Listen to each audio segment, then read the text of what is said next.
शर्मा जो कि देवताओं की कुतिया है, उसके पुत्र का जन्मेजय के भवन में अपमान कर दिया गया। शर्मा को बड़ी नाराजगी हुई और यद्यपि उसके पुत्र ने कोई अपराध नहीं किया था, इसके बावजूद जब उसका अपमान किया गया और शर्मा ने जाकर के अपनी वेदना को व्यक्त किया, तो जन्मेजय महाराज ने उस वेदना पर कोई ध्यान नहीं दिया। इस बात से शर्मा को बड़ी नाराजगी हुई और फिर शर्मा ने महाराज जन्मेजय को ये शाप दिया कि तुम्हारे जीवन में कभी कोई ऐसा भय उपस्थित होगा जिसकी कोई पूर्व सूचना नहीं होगी। अकस्मात तुम्हारे जीवन में कोई भयदायक परिस्थिति उपस्थित होगी। ऐसा शर्मा ने महाराज जन्मेजय को शाप दिया और शाप दे करके वो चली गई। महाराज जन्मेजय ने पहले तो इस घटना पर कोई ध्यान नहीं दिया था, लेकिन जब उनको शाप मिल गया तो फिर महाराज बहुत विचलित हुए और अब शाप मुक्ति के लिए वो प्रयत्न करने लगे। शाप मुक्ति के लिए प्रायश्चित रूप कर्म करने हेतु वो पुरोहित की खोज करने लगे और खोज करते करते एक दिन वन में गए और वहाँ जाकर के उन्होंने देखा कि श्रुतस्रवा नाम के एक ऋषि हैं, उनका आश्रम है और श्रुतस्रवा के पुत्र हैं सोमस्रवा। महाराज जन्मेजय श्रुतस्रवा ऋषि के पास में गए और उनसे प्रार्थना किया उन्होंने कि आप अपने सुपुत्र को सोमस्रवा को पुरोहित के रूप में हमें दे दीजिए। हम उनको पुरोहित के रूप में वर्ण करना चाहते हैं क्योंकि हम शाप निवृत्ति के लिए यज्ञ का अनुष्ठान करना चाहते हैं। श्रुतस्रवा ऋषि ने प्रसन्नतापूर्वक अपने पुत्र सोमस्रवा को अनुमति दे दिया कि आप जाकर के महाराज का यज्ञ करवाइए और साथ ही श्रुतस्रवा ऋषि ने ये बताया कि जो मेरा पुत्र है सोमस्रवा एक सर्पिणी के गर्भ से उत्पन्न हुआ है। इस तरीके से सोमस्रवा के जन्म का भी थोड़ा सा उन्होंने प्रसंग सुनाया। महाराज जन्मेजय प्रसन्नता पूर्वक सोमस्रवा ऋषि को लेकर के गए और अपने भाइयों से कहा कि ये हमारे आचार्य हैं और ये यज्ञ संपन्न करेंगे, इनको हमने अपने आचार्य के रूप में वर्ण किया है, आप लोग इनकी आज्ञा का पालन करें। तो उनके भाई इस बात के लिए तैयार हो गए और फिर सोमस्रवा ऋषि के द्वारा यज्ञ का आरंभ हुआ। अच्छा, इसी प्रसंग में इस कथा से हट करके एक दूसरे प्रसंग की ओर ले जाते हैं और बोलते हैं कि एक आयोधधौम्य नाम के एक ऋषि हैं, एक प्रसिद्ध ऋषि हैं, आयोधधौम्य नाम है उनका, और उनके 3 शिष्य हैं, आरुणि, उपमन्यु और वेद। प्रसंग तो पहले यज्ञ का चल रहा था बीच में ये आयोधधौम्य ऋषि का प्रसंग क्यों आ गया? तो ये प्रसंग आया गुरु शिष्य के बीच कैसा संबंध होना चाहिए, शिष्य के भीतर गुरु भक्ति कैसी होनी चाहिए, इस गुरु भक्ति का वर्णन करने के लिए ये प्रसंग उपस्थित हुआ है। और आयोधधौम्य अपने इन तीनों ही शिष्यों की परीक्षा करते हैं। उनमें जो आरुणि हैं, आरुणि को आयोधधौम्य ऋषि ने भेजा है खेती करने के लिए। तो उनके यहाँ खेती भी होती है, उनके यहाँ पर गौशालाएं भी हैं, गायों की सेवा भी होती है, वो गृहस्थाश्रमी भी हैं। तो आरुणि गए हुए थे खेतों को देखने के लिए, खेत की रक्षा के लिए। एक दिन ऐसा हुआ कि बड़े जोर की वृष्टि हुई और उस वृष्टि में खेत की मेड़ टूटने लगी। बहुत कोशिश किया उन्होंने मिट्टी को रोकने की, लेकिन रोकने में असमर्थ हो गए। अकेले ही थे आरुणि, तो उन्होंने सोचा कि अब इस कटाव को कैसे रोका जाए। तो जहाँ से वो मिट्टी कट रही थी उस जगह पर वो स्वयं ही जाकर के लेट गए। उसको केदार बोलते हैं, केदार। जैसे मेड़ बनी होती है खेतों में, और जब खेत में जल भर जाता है तो कभी कभी इन जल ज़्यादा भर जाने से कोई मेड़ का हिस्सा टूटने लगता है, तो उसको केदार बोलते हैं। तो उस केदार को रोकने के लिए, अवरुद्ध करने के लिए आरुणि स्वयं उसमें लेट गए और फिर लेटे रहे। रात्रि हो गई, आश्रम पर लौटे नहीं। आयोधधौम्य ऋषि ने देखा कि ये आरुणि अभी तक वापस नहीं आए हैं। शिष्यों से पूछा तो कहीं पता नहीं लगा। उन्होंने याद किया कि हमने खेत की रक्षा के लिए भेजा था, तो अभी तक लौट के नहीं आया है। अर्धरात्रि में आयोधधौम्य ऋषि अपने शिष्यों के साथ गए हैं और जाकर के उन्होंने पुकारा है आरुणि आरुणि कह करके। तो आरुणि उठ करके खड़े हो गए। गुरु ने पूछा कि तुम कहाँ थे, क्या कर रहे थे, इतनी देर तक आए नहीं। तो आरुणि ने बताया कि इस तरह से ये खेत टूट रहा था, तो मैं इसको रोकने के लिए स्वयं ही लेट गया था। तो जब गुरु ने पुकारा तो वो उठ गए। उठ जाने से वो क्यारी फिर से टूट गई, फिर से बह चली। तो एक तरीके से उन्होंने उसका उद्दलन किया।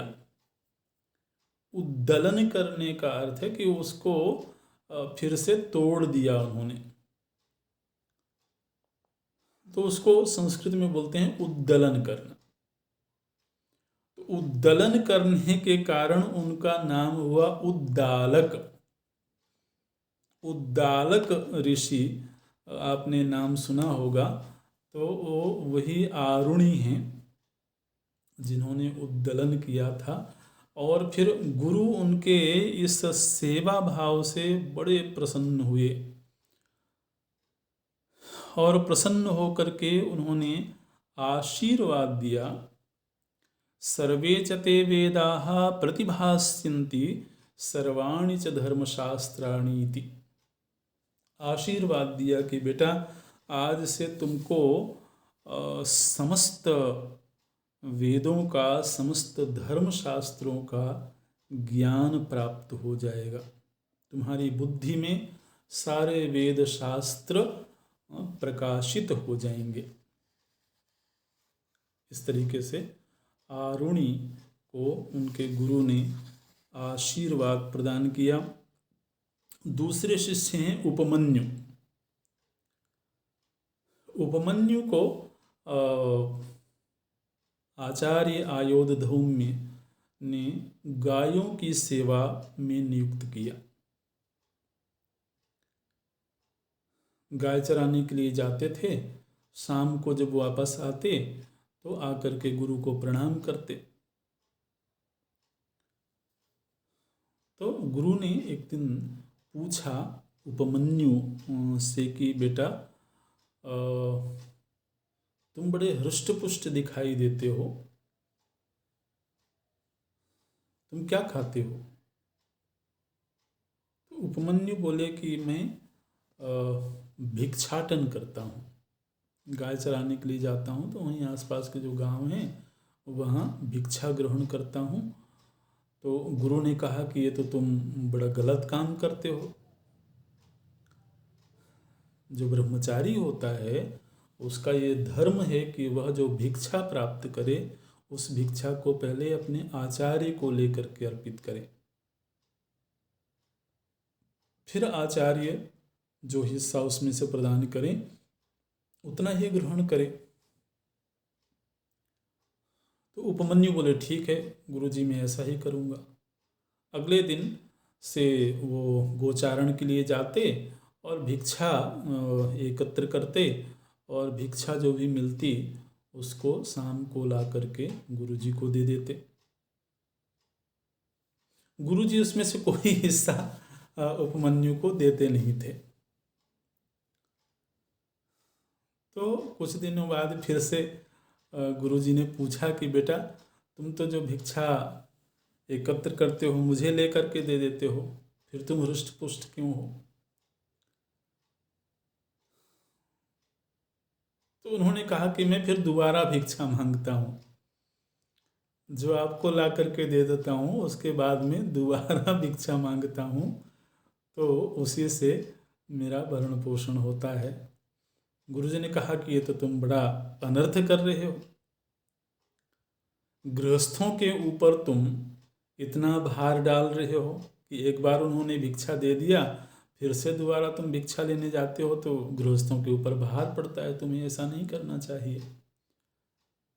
तो उपमन्यु ने कहा कि ठीक है अब नहीं करूँगा।